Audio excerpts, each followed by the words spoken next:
पुरुष doctor B are Ambedkar जयंती उपलक्षे समस्त शुभेच्छा और शुभकामना। एभली एक व्यक्तित्व जहाँ आज सारा विश्व में भारत गर्व अनुभव कर जो लिखित संविधान सबुठु पृथ्वीर सबुठु बड़ गणतंत्र जो से संविधान निजे लिखित करते जो थे कि से सब वर्ग लोक समान अधिकार प्रदान करते जहाँकि आज आम समस्ते एक विकसित भारत में बसवास करचे से नियम गुड़ी पालन करना आम गर्व अनुभव करचे जो लिखित नियमावली अनुसार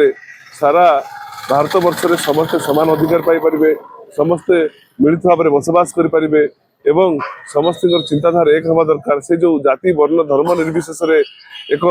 गणतांत्रिक राष्ट्र गठन करने स्वप्न देखते साकार होती। बहुत खुशी लगुच डॉक्टर आंबेडकर जयंती दिन जाति धर्म दल मत निर्विशेष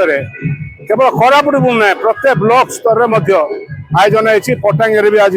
नूतन गोटे मूर्ति स्थापन कराई दलियाम गोटे एमती प्रत्येक जगार प्रकार रैली करी माने आंबेडकर प्रति जो सम्मान जो संविधान जो तैयार करती प्रति लोक जो आस्था रही से आस्था को साकार करवा हम आम देश गणतंत्र रक्षा संविधान गठन कर संविधान बल आज भारत वर्ष चलुचे ये आमर जो दलित लोक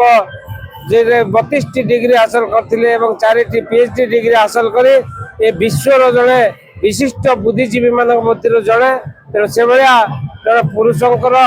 जो शतवार्षिक 135तम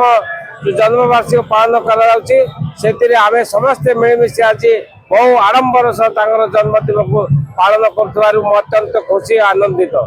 आपड़ देखुं आज भारत रत्न डॉक्टर बाबा साहेब आंबेडकर 136तम जन्म पुण्यतिथि।